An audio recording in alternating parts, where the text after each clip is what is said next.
My name is Lucinda, and even though I'm 32 now, it feels like everything I've experienced over the years fits into two life stories, one before and one after. I work as a corporate account manager for a large sports equipment company, and our office is located in the very center of the city, in the area where the glass facades of the buildings reflect the sky so that you don't work in a noisy metropolis, but in the illusion of something bigger. It's a good job, a decent one. I do well. I earn decently, and, frankly, I have no reason to complain, at least if you look from the outside. But this story is not about work at all, it's about something else, about something much more painful, about my family and how the people you are used to considering the closest can be the most insidious. And before we continue, write in the comments from which city you are watching this video. Enjoy! To explain all this, I have to go back a little, to tell you how I got to where I am now. 5 years ago, when I was 27, my parents made me an offer that seemed impossible to refuse, although, to be honest, it wasn't an offer in the traditional sense, it was more of a business agreement, as they called it. They asked me to move into an apartment that had once belonged to my father's grandmother, a woman I vaguely remember, but whose name was still on the deed on the door. My father had inherited the apartment many years ago, and it was empty, old, and run down, but it was only a few blocks from my office. I could walk there, enjoying the morning sun and a cup of coffee in my hand, without wasting hours in traffic and on public transport. Lucinda, we've been thinking, my mother said at dinner, that same family dinner where Jake, as always, sat in the spotlight, telling his jokes. And I listened in silence. You could live in Grandma's place, we'll charge you rent. Not full rent, of course, but 3/4 of what you'd pay anywhere else in the area. She said it so casually, as if she were doing me a favor, as if 3/4 of the market price were some extraordinary act of generosity, but I wasn't surprised. I hadn't expected a gift from them in a long time. That's the way my parents are, everything is fair, of course, only their fairness is kind of weird. Especially when it came to me and my twin brother, Jake. We were born on the same day, just 13 minutes apart, but my whole life I felt like I was on another planet. Jake was everything to them, their pride, their light, their air, their golden child. He always got the most expensive toys, the most beautiful things, the loudest parties. I got books from sales, cheap dresses, and cards without gifts. When we graduated from school, they threw him a party for the whole house, with balloons, music, cake and a crowd of friends, while I was just given a card with a banal wish and told to be smart. When Jake decided that he wanted to study at college, his parents paid for everything for him. They paid for his education, housing, even bought a car, and they said to me, "Well, you can take out a student loan, like everyone else, it will be fair." I just nodded then, although something inside cracked, and now, years later, I was paying rent for an apartment that belonged to our family, because that's how it was done in our family. Everything had to be calculated. When I first walked into this apartment, I wanted to run back out. Everything was in a terrible state. The floors were covered with old, sometimes even sticky carpet that looked like it hadn't been cleaned since the end of the last century. The walls were painted such a faded, sickly yellow that it seemed as if the air itself was unhealthy. The bathroom was in a half-dismantled state, the sink was wobbly, the tiles were falling off, and a persistent smell of mold and something old and rotten was coming from the kitchen. I didn't even open the refrigerator that day. I was afraid that I would see something alive in there. But despite all this, the place was perfect. It was close to work, and I didn't have the strength or desire to continue renting someone else's place with strangers. I agreed. I signed the contract, shook hands, and started a new life. Over the next 5 years, I put everything into this apartment, my soul, my time, and my money. Every step, every change, every can of paint. I discussed with my mother first. I want to do things right, I said. She agreed, sometimes half-heartedly, sometimes with guarded approval. I took out the old carpet, threw it in the trash, like you throw away your old life, and laid down light laminate flooring that reflected the daylight, giving the room a spacious, cozy feel. I repainted all the walls, freshening up every corner, removing that sickly yellowness, replacing it with soft shades of sand and cream. I called plumbers, changed the pipes. Half of them were leaking, some were terribly rusty. I bought new appliances, a dishwasher, a refrigerator, a stove. I even changed the sockets. I furnished everything with my own money: furniture, curtains, decor. I chose everything with love, as if I were creating my real first home. And sometimes my parents came by, they looked around, nodded, like inspectors. "You really did a good job here." My mother said, "When you're done, it will cost twice as much." My father also chuckled approvingly, calling the apartment an investment. It didn't affect me. I liked creating my own home, finally, even if it was rented, it was my own. But about a year ago, everything began to change. I was 31 then, and to be honest, I finally felt like I was on solid ground. I had a job that I felt confident and stable in, I had an apartment that was the result of my years of effort, and I had a familiar rhythm of life, in which every morning began with the same route, the same cup of coffee, the same thoughts in my head. I learned to appreciate this sense of order, because it had not been mine for a long time, and just when it seemed to me that everything, if not perfect, was at least understandable, my parents burst into my house on one of their visits and, as often happened with them, brought not comfort, but anxiety. "Lucinda, we need to talk," my father said, sitting on the edge of the chair where he usually examined the updated walls or praised the new carpet. His voice sounded somehow tense, and he avoided meeting my gaze, and this in itself was an alarming signal. "How are you?"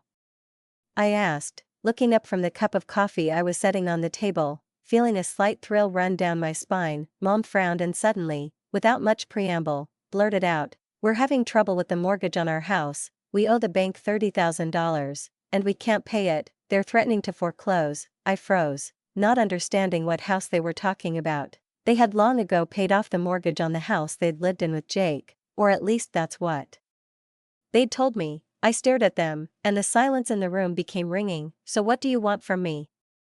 I asked, already sensing the answer.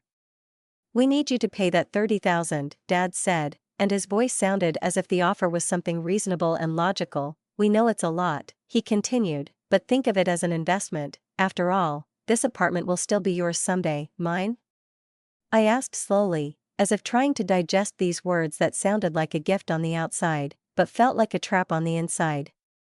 "Of course," Mom nodded, "you're our daughter, we won't leave you with nothing. Jake will get our house when we're gone, and you'll get this apartment. You've already put so much work into it, and it's only fair." I looked at them and felt something strange rising inside me, a mixture of hope and a premonition of trouble. I did have some savings that I'd been saving for years. I didn't spend much, I didn't fly to resorts, I didn't buy expensive cars. My life was modest, and I saved this money as a safety net. 30,000 was almost all I had, but if it meant that the apartment I'd put my soul, work, money, and years of my life into would finally officially become mine, maybe it was worth it. "You promised that this apartment would be mine?" I asked my father, looking him straight in the eye. Without blinking, "I promise," he said without hesitation. "We won't forget everything you did. You made this a home, and then I did it. I transferred the money, the whole amount, $30,000, money I had been saving for emergencies, for the future, for the unknown. I gave it to my parents to pay off the mortgage. I trusted them completely. They were my parents. Who else would be on my side? Who else could guarantee my honesty?" I continued to live in the apartment, still paying rent as before. I kept it tidy, kept it clean, painted the walls, checked the plumbing. Everything seemed normal, as if that scene where I gave them almost all of my savings was just a moment of trust, part of the family. My parents never mentioned the money again, and I assumed it was okay. I guess that meant everything was going as promised. The apartment was supposed to be mine, legally, officially, but even without the paperwork, it had long been a part of me. I had invested more in it than in any relationship. And then, just 2 weeks ago, Jake called. It was a completely unexpected call, caught in the middle of the workday as I sat in the office trying to finish an important proposal for one of our clients, a woman who was looking for the perfect yoga studio to propose to her boyfriend at. The phone rang and I picked it up automatically, without looking at the number. "Hi, Lucinda, I have great news." Jake's voice came over, excited, almost beaming. I smiled slightly. "What's up?" I asked, not even looking up as I wrote the last sentence. "Sarah and I, we're getting married. There's an engagement party at her parents' in 2 weeks. You're invited, of course." My hand shook, and the pen slipped from my fingers, rolling across the table. Sarah Martinez, she had been Jake's girlfriend for a couple of years now, and I knew her very well, not just from what he had told me, but from high school. We were in the same classes, sat in the same classrooms, laughed at each other during recess. She was always the girl everyone loved, funny, smart, friendly. That's amazing. Jake, I'm so happy for you, I said, and I meant it, despite all the hurt that had built up over the years, despite the pain and disappointment that our parents had brought me. I still genuinely cared about my brother. I wanted him to succeed. Sarah was amazing. They were truly perfect for each other. Thank you, sis. It really means a lot to me that you're supportive, he said warmly. Mom and Dad are over the moon, he added. And I felt something clench inside me. Of course they were happy. Their golden boy was getting married, to a good family. Everything was perfect. That's really great news. I'm so happy for both of you, I said. And there was no lie in that either. I'll be there. I'll definitely be there. Great, I'll write you all the details. Love you, Lucinda. And I love you, Jake. I hung up, and, strangely enough, I felt a lightness, an almost forgotten feeling of real joy, spreading inside me, filling my chest with that warm light that I had been lacking so much in recent months. Despite the whole story with the apartment, with the money, with the parental promises, despite the constant feeling of being second-rate, Jake remained my brother, my own, my only brother, the one with whom we shared a room as children, slept in two small beds with the same blankets and argued in the mornings about who would go to the bathroom first. We quarreled, made up, shared toys, fought over the last cookie, and none of this mattered now, because inside me lived the memory of how we grew up together, and no adult misunderstandings could overshadow it. 2 weeks flew by almost unnoticed, as if in a whirlpool of worries and anticipation. I even felt that pleasant excitement appear inside, which you feel before some important event. On a free Saturday, I went to a boutique in the center, the one where I buy clothes only on big occasions, and chose a dress. I wanted something special, but not flashy, so as not to distract attention from the bride, to be stylish, but restrained. I stood in front of the mirror for a long time, turning from side to side, and finally settled on an elegant burgundy dress, tight-fitting, with a neat neckline and a thin belt. It was exactly how I wanted to be that evening. Restrainedly feminine and truly beautiful, the party was held at Sarah's parents' house in a nice, prosperous suburb with green lawns, neat houses, and the scent of flowers coming from well-kept flower beds. It was about a 30-minute drive from the city, and I even left a little early so as not to be late. When I pulled up, there were already several cars in the driveway, and inside the house there was that special, slightly nervous atmosphere of holiday anticipation. There were about 40 people inside, Sarah's relatives, some of our old acquaintances from school, faces that I had not seen for years, but still recognized, as if time had not yet erased them from my memory. There were also relatives whose names I confused, but recognizing whom caused a strange warmth in my soul, like old photographs in an album that you have not returned to for ages. As soon as I entered, Sarah noticed me through the crowd and literally fluttered up to me, shining like a Christmas tree, all in white, with her hair neatly gathered on top, and that very sincere smile for which she was always loved at school. Lucinda, she exclaimed, throwing herself into my arms, I'm so glad you came. I hugged her tightly and said, congratulations, I'm really happy, you and Jake are going to be great. She took my hand, squeezed it a little, and said, in a slightly hushed voice, thank you, it means so much to me to hear it from you. You know Jake better than anyone.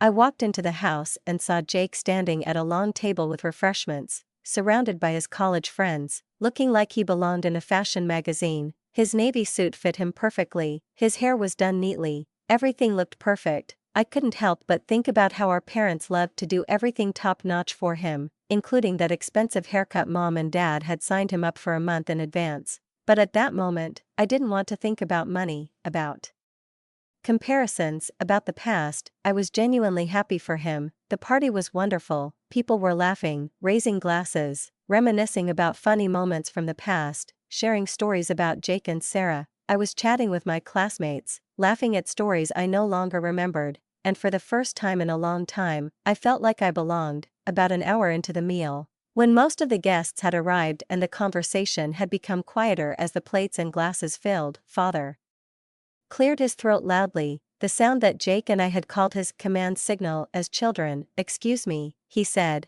and his voice, as confident and clear as ever, carried around the room. If you could just pay attention for a moment. The room grew quiet, people turned to look at him, their voices falling silent. He stood in the center of the living room, surrounded by family and guests, and his mother, dressed in her best, Beaming with pride, they looked as if they were about to present him with an award for special service. Margaret and I would like to say a few words, Father continued, looking at Jake. We are proud of our son, Jake. He has always been a wonderful boy, and seeing him so happy with Sarah brings joy to our hearts. There was a murmur of approval in the room, some clapping, some nodding. I stood a little to the side, thinking that it was kind of sweet, sentimental, yes, but sincere. I smiled. And then my father said, "We have a special engagement gift for Jake." He reached into his jacket pocket, and something involuntarily pricked my chest, not anxiety, no, more curiosity, mixed with an unexpected tension. "It's something special," he continued, "something to show how much we love him and how proud we are of who he has become." He pulled out a white envelope, an ordinary one, but for some reason it seemed huge to me at that moment. He handed it to Jake, and his brother took it.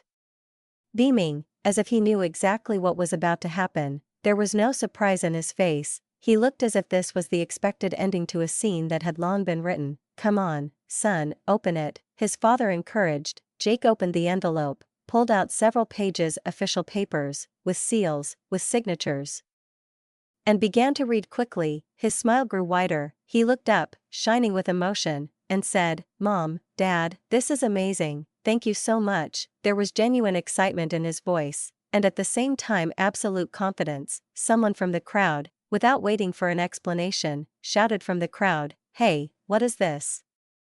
Mom took a step forward, and at that moment it seemed that she literally radiated light. Such pride was written on her face that one could not help but get the impression that this was not just a family celebration, but the presentation of some kind of highest award. Her voice trembled with solemnity, and she said slowly, with pleasure, "These are the title deeds to an apartment in the city center, the very one where Jake's sister has lived for the past few years." She looked at her father, then at Jake, and added, "We're giving it to Jake and Sarah as a wedding present." The room immediately came alive, first a brief wave of surprise, and then a storm. Applause, congratulations, cheers, smiles and pats on the shoulder. People came up to Jake, hugged him, some even shed tears of affection, and some, from envy, they said what a lucky man he was, how lucky he was to have such generous parents, how rare it was these days to find such a gift, like this couple, starting out in life with such a wonderful foundation. And I just stood there, amidst the general jubilation,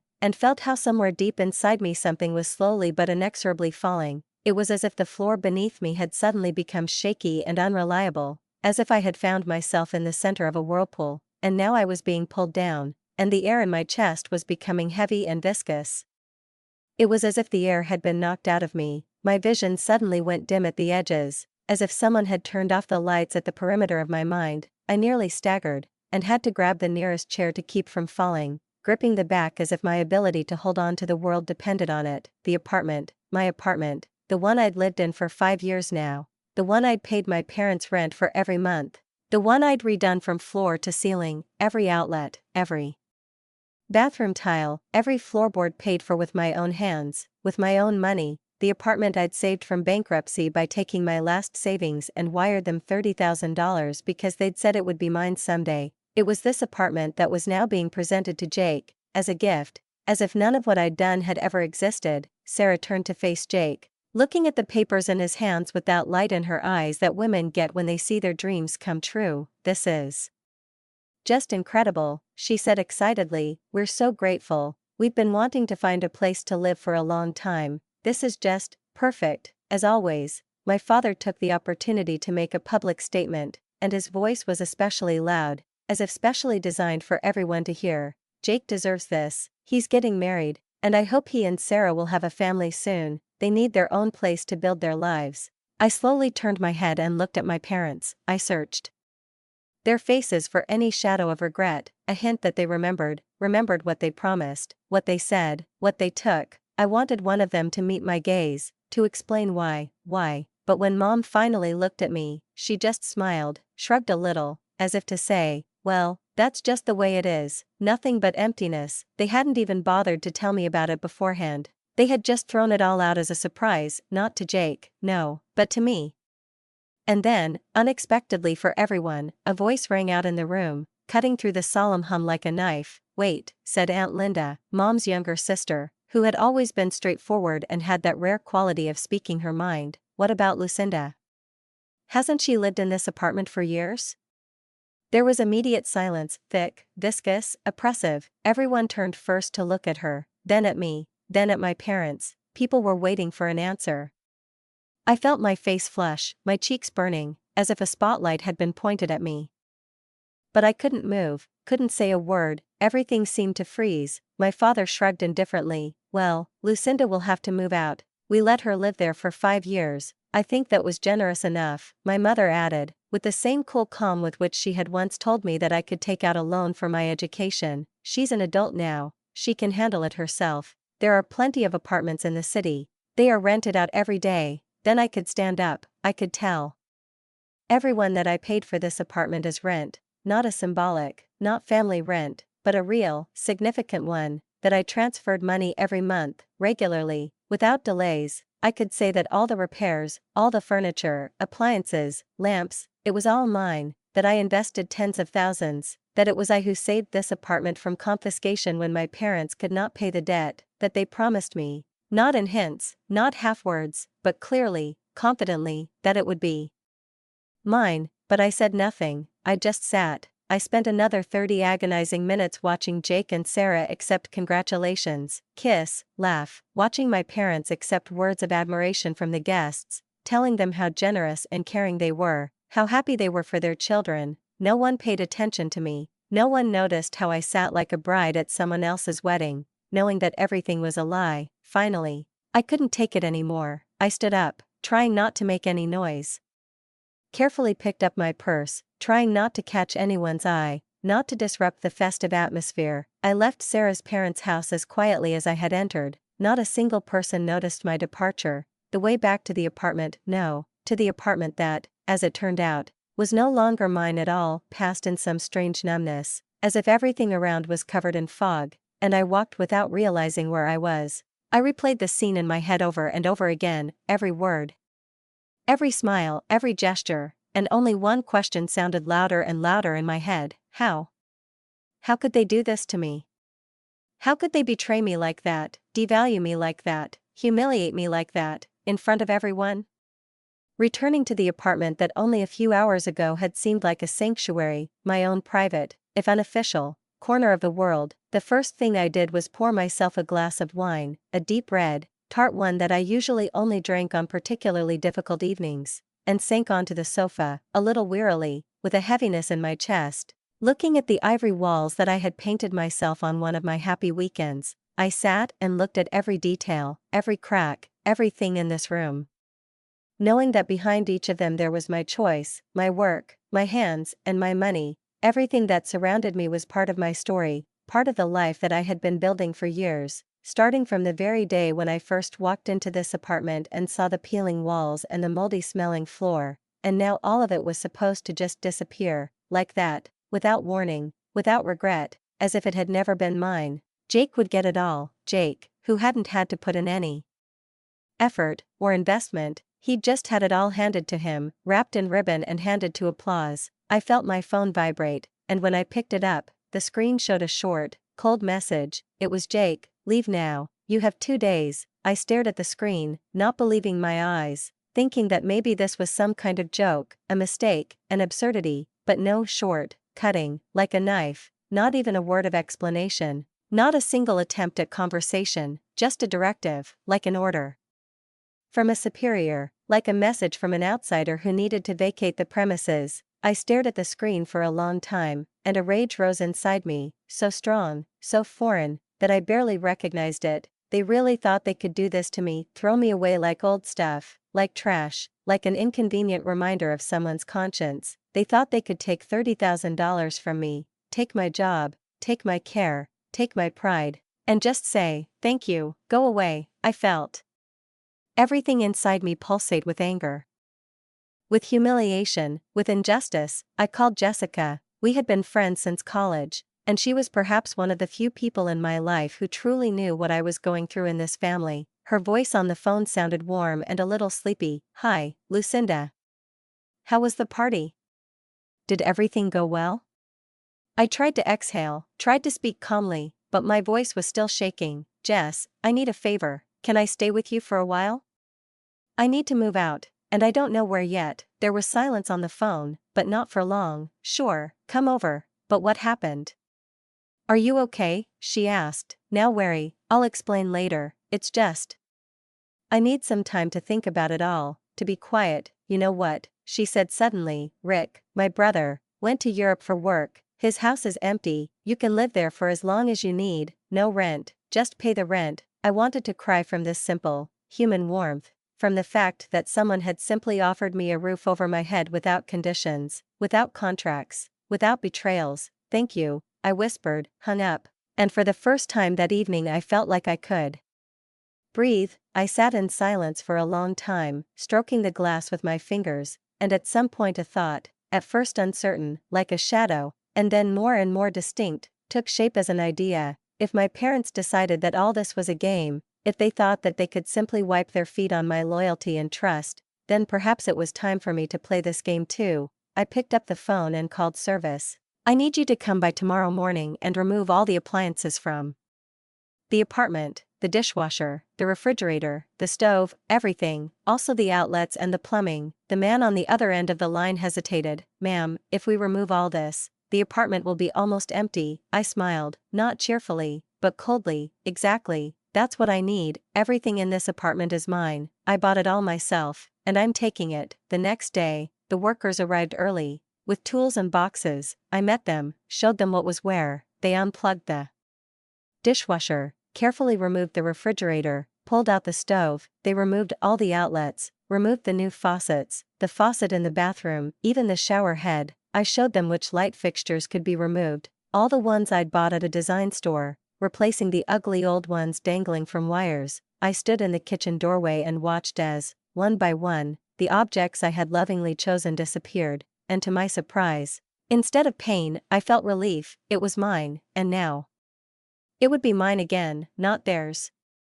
The laminate turned out to be the most labor-intensive. They removed it board by board, slowly, carefully, so as not to damage it. I showed them the receipt. I had all the documentation, right down to the dimensions. I knew how much I paid for each room. It was my money, my work, my evenings with my knees in the dust and a brush in my hand, and I had the right to take it with me. That same evening, I called a moving company. They arrived closer to night, when the city was already starting to quiet down. They loaded the sofa, the bed, my chairs, shelves, books. They carefully put the laminate slats into separate boxes. I watched them, without interfering, only labeling the boxes and indicating what to take where. I took everything, everything that was mine, everything that could remind me that I once lived in this place. Jessica was waiting for me at her brother Rick's house, and when I pulled up with the last of my stuff, she was standing at the door with the keys in her hand and a warm, supportive smile on her face, the kind that could melt the ice in your chest, if only for a few minutes. We spent the entire night lugging boxes, watching movers bring furniture in, put appliances in, and take them out, and bring them in again. It was all in flux, like some kind of drawn-out nightmare, but there were also moments of relief, as if each item brought into this temporary home brought me closer to a new beginning. You have so much. Jessica shook her head, watching two movers carefully lower my refrigerator onto the stove. I wiped the sweat from my brow and replied wearily but calmly, yeah, I lived there for 5 years, and everything in there, I bought myself. When the last box was put away and everything I considered mine was finally outside the walls that were no longer my home, I took out a white envelope, put the keys to the apartment in it and wrote a short, extremely dry note. I moved out, as you asked. The apartment is now yours. No emotions, no reproaches, just the fact, just the essence. I ordered a courier and sent the envelope to my parents. No name, no title, just what they wanted. Let them have it. The next morning, barely past 7, the phone began to ring with such insistence, as if something irreversible had happened in the world. First my mother called, then my father, then Jake, and then my mother again, and my father again. I watched the screen light up with their names and pressed the silent mode until I went to the answering machine. For a few hours the phone continued to vibrate, and then the messages came, one after another, without a break. You had no right to do this. We're calling the police. You can't just destroy our property. You'll pay for this. I sat with the phone in my hands for a long time until finally, around noon, I answered one of the calls. it was my mother, Lucinda. "What the hell have you done?" she screamed as soon as I said hello. Her voice was ringing, breaking, filled with anger and shock. I, on the other hand, spoke quietly, evenly. "I moved out, like you asked. You destroyed the apartment," she screamed again. "You took everything. The outlets, the plumbing, the floors. Everything is destroyed." I exhaled and answered calmly, "I took what was mine, everything I bought with my own money. I have receipts, I can prove it." My mother was silent for a moment, and then said in a different, more restrained voice, "You're just getting revenge. It's petty, we could file a police report on you." "Well, go ahead," I said, with a slight grin. "Tell the police that I took my property back when I was kicked out without even a week to move out. Tell them how you scammed me out of $30,000. I'm sure they'll be interested." There was a tense, thick silence on the other end of the line, as if my mother was trying to comprehend that everything was now out of control. "Lucinda, you shouldn't have done that," she finally said, her voice quieter, almost pleading. "Look, we can figure something out. Maybe we can just count the 30,000 as a wedding present to Jake, you know, he's starting a new life." I froze. For a second, I couldn't breathe. "A wedding present?" I repeated slowly, feeling the anger flaring up inside me again with each passing second, like a volcano ready to erupt. "Are you trying to justify stealing my money retroactively? Calling it a gift to my brother? You are all liars. You lied to me, you used me, and you threw me away when I was no longer useful. That is why I treat you the way you deserve." Mom tried to say something, but I interrupted her. "Oh, Mom, you haven't seen anything yet. I have another surprise for you." And I hung up without waiting for an answer. The next morning, with a cup of coffee in one hand and my laptop in my lap, I looked up the number for a towing service and called. When the operator answered, I said clearly, without hesitation, "I need you to pick up a car at this address." I gave him my parents' address, then the license plate number of the car, a blue Honda Civic with the license plate KM4392. I am its legal owner. "And I have all the paperwork to prove it," I added. In all the chaos, I had almost forgotten about the car.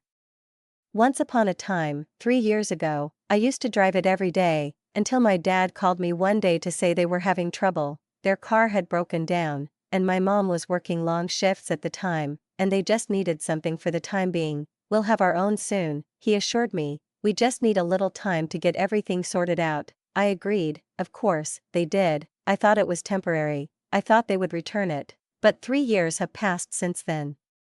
I did buy myself a new car.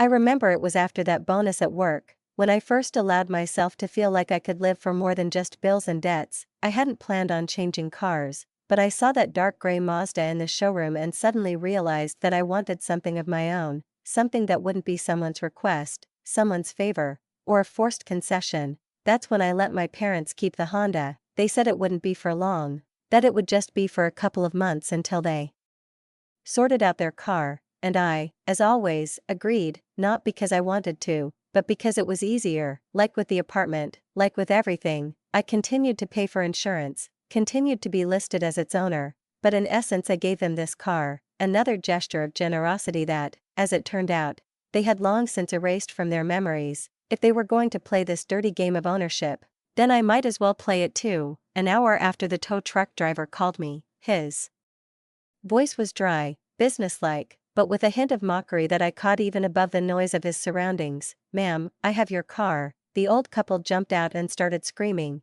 but I showed them the papers. There was nothing they could do. I smiled for the first time in a long time, without bitterness, without pain, just pure and clear. "Great," I said, "bring it to this address," and gave the name of Rick's house. 15 minutes after I had the Honda, my phone started ringing off. The hook again, Mom, Dad, Jake, all mixed up. I didn't answer any of them, I just read the messages, and you know, they were a circus. "You can't just steal our car, we need it for work, you know that. We don't have the money to buy another one. You're a terrible person." But the funniest thing was what Jake sent, short, no greeting, no punctuation, just, "You're completely fucked up, don't you dare come to my wedding." I read it out loud and laughed like I hadn't laughed since I moved out of my parents' house. It just came out of nowhere, loud and clear. Not angry, more liberating, like a final slap in the face of the fact that they still thought they could control me. After that, I blocked all their numbers. I no longer cared what they thought, said, or demanded. I had enough. I was tired of listening to complaints, accusations, threats. I was tired of being convenient. 3 weeks later, I put the Honda up for sale. It was in excellent condition. The mileage was just over 60,000. All maintenance was done on time. Everything was in order. I set the price, 12,000. It was a fair amount, and I had put it all in the ad. The car sold within a week. As I held the check in my hand and deposited it into the account, I had that rare smile on my face, the one that comes when you finally take control back into your own hands. 12 grand wasn't 30 grand, of course, not what they had taken from me, but it was a start. It was my way back to myself. And then, about 2 weeks after selling the car, Sarah called me. I recognized the number right away. We had kept in touch over the years, although not as close as before. We still texted occasionally. "Hi, Sarah," I replied, a little surprised. "That's surprising to hear from you." There was concern in her voice. "Hi, Lucinda, I need to talk to you. Can we meet up?" We agreed to meet at a coffee shop downtown where she and Jake used to hang out. I arrived early and ordered tea, trying not to think about the fact that this meeting could be a continuation of that whole absurd story that I had tried so hard to leave behind. When Sarah walked in, I knew something was wrong. She looked completely different from the day of our engagement, tired, dull, with circles under her eyes and a look full of something I couldn't quite place yet. We sat down. "Your parents told me everything," she began, without waiting for my order. "They said you ruined the apartment, that you were taking revenge, that you were trying to break up their family." I raised an eyebrow. "What did Jake say?" I asked calmly, although my heart was pounding dully in my chest. Sarah's face became tense, her lips pursed. "He agreed with them completely. He said that you were greedy, vindictive, that you just couldn't get over him getting married, and that you were jealous of our relationship. He was very harsh." I looked at her carefully. "What do you think about all this?" Sarah looked down. "I knew you lived in their apartment. I'd been there many times, but I didn't know you'd paid 30 grand to save it. I didn't know you'd done it all yourself, that you'd paid the rent, that it was all your work." "Well, now you're paying," I said with a slight grin, not wanting to go into details. Sarah was silent, and then suddenly looked up and said sharply, "I can't marry him." I was surprised. "What?"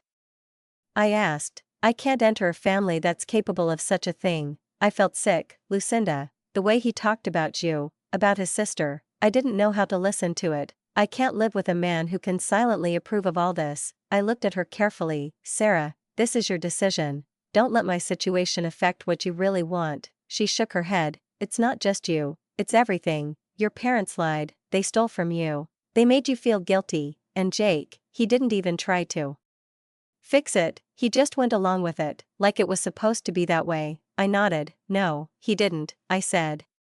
After that meeting, Sarah simply disappeared from my life, quietly, without words, without goodbyes. She was gone, and though I kept replaying her tired look, her trembling voice, and the words she said in the cafe in my head, I never heard from her again. I didn't call or write, not because I was angry, but because I knew that each of us had to walk our own path alone, and she had chosen hers. And then, about a month later, Aunt Linda called me out of the blue. She was one of the few relatives who was always open with me, who noticed things that others thought were unimportant. "Lucinda," she said, and there was something wary but warm in her voice, "I thought you should know.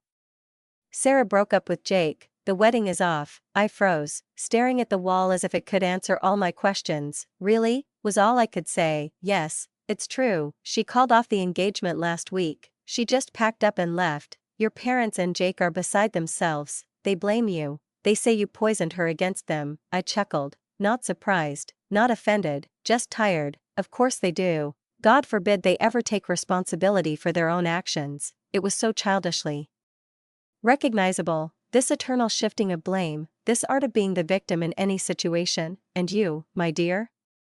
Linda asked, and there was that rare, genuine concern in her voice that I had, frankly, begun to lose the habit of. "I'm fine," I said, and surprisingly, it was true. I live in a beautiful house that I don't pay rent for. I'm saving money faster than ever, and, best of all, I don't have to deal with their drama anymore. "Well done," she said quietly. "I'm proud of you. Not everyone can stand up for themselves like that."